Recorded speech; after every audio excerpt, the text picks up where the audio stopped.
హల్లెలూయా! మన ప్రభువైన యేసుక్రీస్తు వారి ఉన్నతమైన శ్రేష్టమైన నామంలో ప్రియ సహోదరి సహోదరులందరికీ వందనములండి.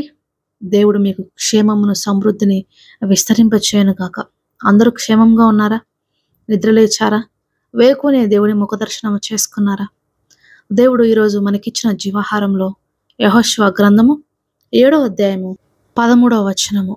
నీవు లేచి జనులను పరిశుద్ధపరచి వారితో ఇలాగ చెప్పుము, రేపటికి మిమ్మును మీరు పరిశుద్ధపరచుకొనుడి. ఇశ్రాయేలీయుల దేవుడైన యెహోవా సెలవిచ్చినదేమనగా, ఇశ్రాయేలీయులారా, మీ మధ్య శాపగ్రస్తమైనది ఒకటి కలదు. మీరు దానిని మీ మధ్య నుండకుండా నిర్మూలము చే వరకు మీ శత్రువుల ఎదుట మీరు నిలువలేరు. ఆమేన్.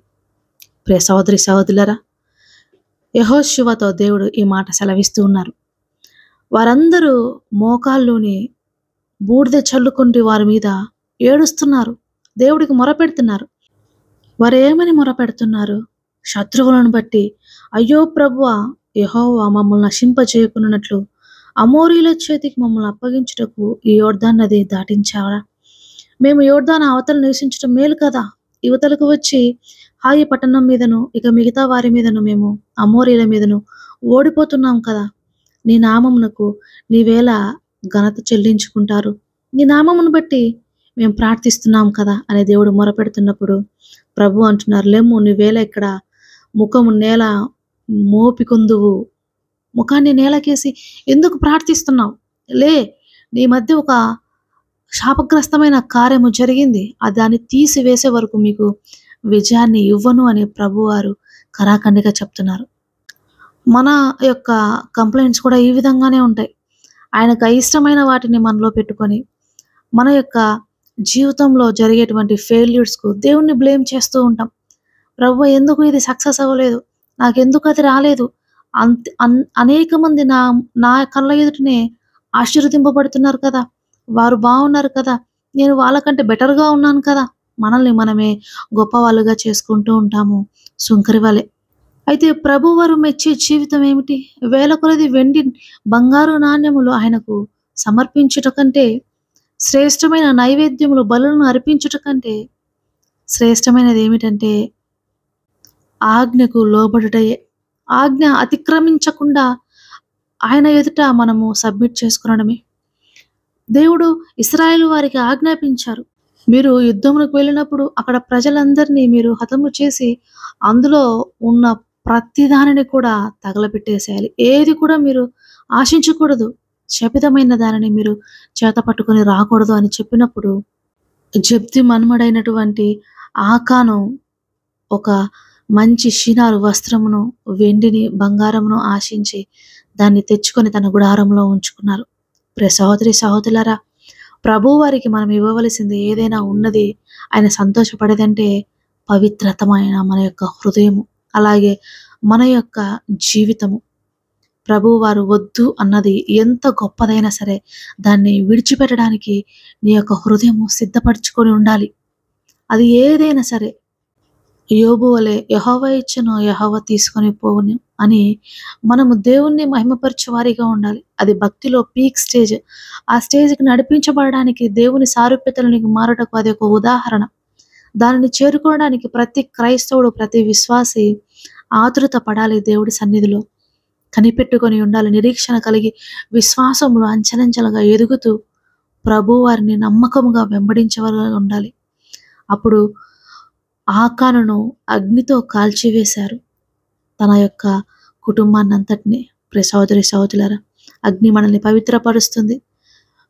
కష్టాలు మనల్ని చుట్టుముట్టినప్పుడు దేవుడు కష్టాల కొలిమిలో మనల్ని బంగారం వలె చూస్తున్నాడు.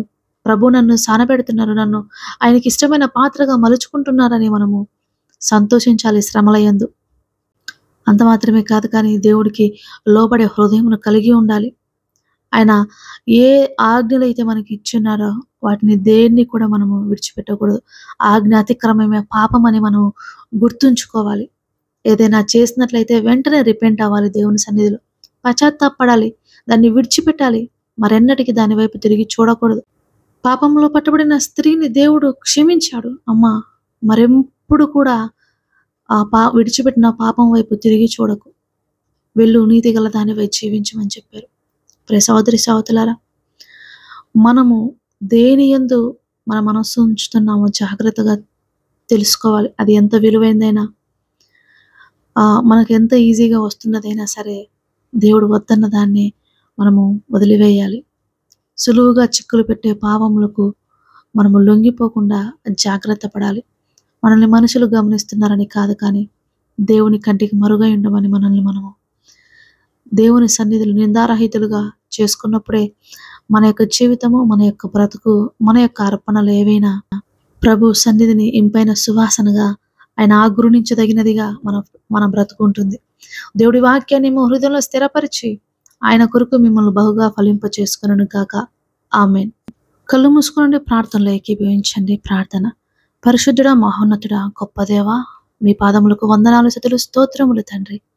మీరు ఇచ్చిన ఈ జీవితాన్ని ప్రభువా బాధ్యతతో, నమ్మకముతో, బలా నమ్మకమైన మంచి దాసుడా దాసురాలా అని మీతో అనిపించుకునే వరకు ఎన్ని పోరాటములు ఎదురొచ్చినాను నమ్మకంగా ఉండుటకు ప్రభువా నాకు ధైర్యాన్ని దయచేయండి, శక్తిని దయచేయండి, బలమును దయచేయండి.